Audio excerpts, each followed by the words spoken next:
Hello everyone, welcome to the illusion. इस video में हम लोग 30 अप्रैल के करंट अफेयर को पढ़ेंगे। तो आइए पहला क्वेश्चन देखते हैं। निम्न में से किसे सीमा सड़क संगठन, जिसे बीआरओ भी कहते हैं, इसकी पहली महिला कमांडिंग अधिकारी को नियुक्त किया गया है? नाम आपको बताना है। Vaishali Hiwase, option B Kamala Tyagi, option C Mohini Agarwal, option D Sushila Raman. इसका सही उत्तर है option number A Vaishali Hiwase. इसे जो है वो सीमा सड़क संगठन, जिसको बीआरओ कहते हैं, वहाँ पर इसे कमांडिंग अधिकारी के तौर पर नियुक्त किया गया। और ध्यान रखें कि यह पहली महिला है जो इस पद पर नियुक्त हुई है, ठीक है ना। और इस पर और भी जिम्मेदारियां लादी गई हैं, जैसे कि आप यहाँ देख सकते हैं कि भारत चीन सीमा पर जो सेना है वहाँ पर ज़रूरी सामान, जो सामग्री है उसे आवाजाही करने की इनको पूरी तरीके से इनकी जिम्मेवारी होगी कि वहाँ पर सामान पहुँच जाए या फिर वहाँ पर अच्छे से सारा चीज़ पहुँच सके।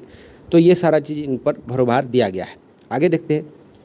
कार्मिक मंत्रालय ने व्यय सचिव टीवी सोमनाथन को निम्न में से किस पद पर नियुक्त किया गया है? आपको बताना है कि वह पद कौन सा है। कोयला मंत्री, स्वास्थ्य मंत्री, वित्त मंत्री या इनमें से कोई नहीं।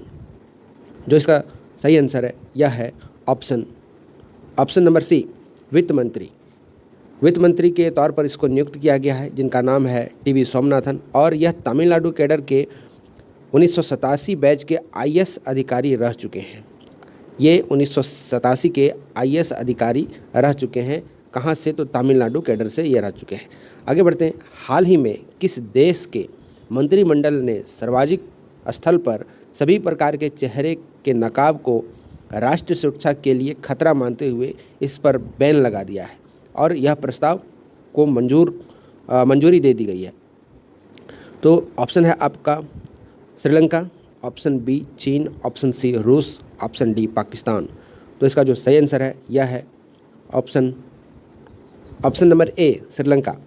आपको मैं बता दूं कि सिर्फ मास्क को छोड़कर, ये भी सिर्फ कोविड जो 19 है इसके कारण सिर्फ मास्क को छोड़कर बाकी जितने भी जो फेस कवर है इन सब पर प्रतिबंध लगा दिया गया है।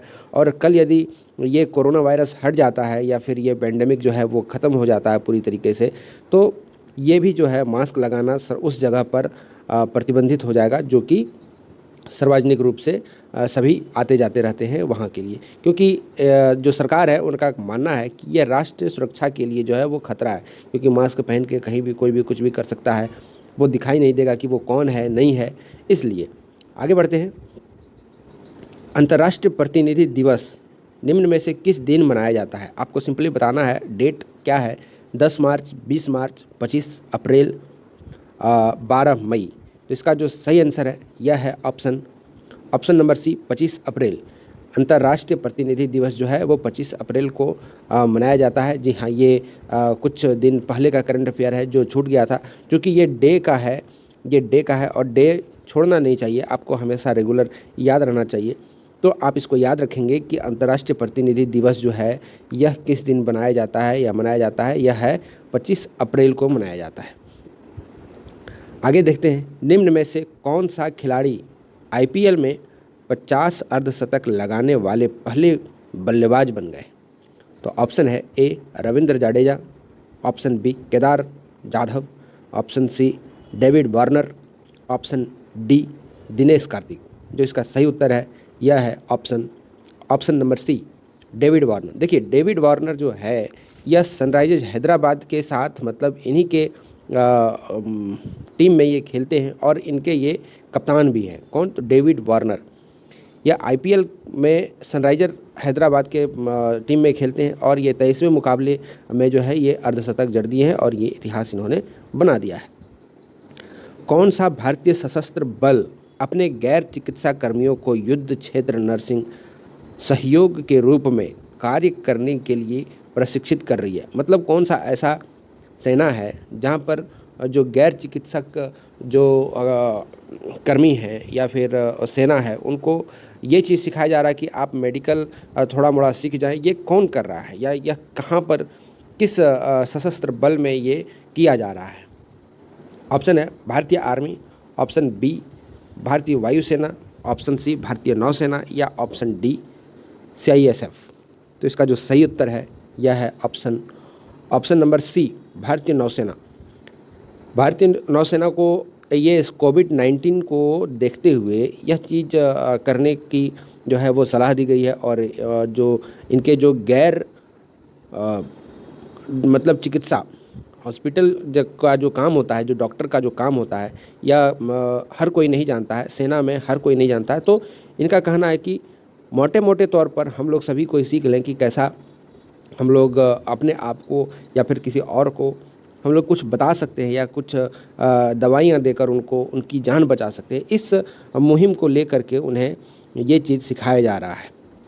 आगे बढ़ते हैं। हाल ही में किस राज्य ने ई पंचायत पुरस्कार जो है वो 2021 जीता है और प्रथम स्थान पर रहा है? ऑप्शन है option A Rajasthan, option B Haryana, option C Assam, option D Uttar Pradesh. जो इसका सही उत्तर है यह है option number D Uttar Pradesh. जी हाँ, उत्तर प्रदेश ने यहाँ पर ई पंचायत पुरस्कार को जीतने में पहला स्थान हासिल किया है। दूसरे में 2 राज्य हैं, एक तो असम है, दूसरा है छत्तीसगढ़ जो कि सेकेंड स्थान में है। ठीक है, आपको ये याद रखना है। और तीसरे में भी 2 है जिसमें उड़ीसा और तमिलनाडु को रखा गया है। तो आपको एग्ज़ाम में पूछा जाएगा कि मान लो पहला तो नहीं पूछा क्योंकि पहला तो थोड़ा आसान हो जाएगा कि एक राज्य है, लेकिन तीसरा और दूसरा जो है वहाँ पर 2 राज्य शामिल है। तो आपसे MCQ में खेला जाएगा ऐसे कि बताए कि ये पंचायत पुरस्कार 2021 में दूसरे स्थान पर कौन कौन था। उसके बाद आपको ऑप्शन दिया जाएगा जिसमें हो सकता है तो दूसरे नंबर का एक और तीसरे नंबर का एक राज्य को लेकर आपको ऑप्शन दिया जाए। फिर बोला जाए कि सिर्फ A B, सिर्फ B या फिर इनमें से कोई नहीं। तो आपसे ऐसे खेला जाएगा क्वेश्चन, तो आप इसके लिए तैयार रहें। हाल ही में खबरों में रहे पाइथन 5 क्या है? सैटेलाइट है, लड़ाकू विमान है, युद्ध मिसाइल है या इनमें से कुछ नहीं है? इसका ऑप्शन है ऑप्शन नंबर सी युद्ध मिसाइल है। युद्ध मिसाइल का मतलब ये होता है दोस्तों कि जो पाइथन 5 है, यह 5 का मतलब है कि ये जनरेशन है 5। ठीक है ना, ये जनरेशन है 5, ये 5th जनरेशन का ये मिसाइल है। और ये कैसा मिसाइल है? युद्ध मिसाइल का मतलब क्या हुआ कि बहुत तरह के मिसाइल होते हैं जिसमें 4 प्रकार के होते हैं। एक तो हवा से हवा में मार करने वाला, एक होता है ज़मीन से लेकर फिर ज़मीन में मार करने वाला, एक होता है ज़मीन से हवा में मार करने वाला, और एक होता है हवा से ज़मीन पर मार करने वाला। तो ये हो गया 4 प्रकार का, 1 2 3 और ये 4। ये 4 प्रकार के मिसाइल होते हैं, जिसमें से ये जो मिसाइल है जिसके बारे में हम लोग पढ़ रहे हैं पाइथन 5, ये है एयर टू एयर मिसाइल। मतलब कि इसे बिल्ड किया गया है हमारे ही इंडिजिनस एक एयरक्राफ्ट में जिसका नाम है तेजस। तो तेजस में इसको इनबिल्ड किया गया है और ये जो मिसाइल है यह एयर टू एयर वॉर के लिए बनाया गया है कि मान लो तेजस यहाँ से उड़ान भरता है और आसमान में कहीं इसको ऑब्जेक्ट को टारगेट करना है तो वो सीधा हवा से हवा में टारगेट कर सकता है। उनको ये नहीं करना होगा कि उनको अपना बेस बनाना होगा या कुछ और। तो ये बहुत ही ज़्यादा लाइट वेट का होता है, तो आप इसको ध्यान रखें। तो आशा करता हूँ कि ये वीडियो आपको अच्छा लगा हो। यदि अच्छा लगा तो दोस्तों के साथ शेयर करें, सब्सक्राइब करें दोस्तों, क्योंकि आप लोग देखते हो चैनल को और सब्सक्राइब नहीं करते हो तो थोड़ा सा फील नहीं होता है और थोड़ी सी मेहनत की जा रही है। और मैं एक अनाउंसमेंट कर देना चाहता हूँ कि आने वाले कुछ दिनों में आपके लिए इस चैनल पर बहुत सारे पढ़ने की सामग्री जो है वो दी जाने वाली है, जिसमें छोटे से लेकर बड़े बच्चों तक के लिए जो कंपटीशन लेवल है उनके लिए भी यहाँ पर क्लासेस उपलब्ध होंगी। तो आप ज़रूर इसको सब्सक्राइब करें, लाइक करें, शेयर करें दोस्तों के साथ। Thank you for listening. God bless you all.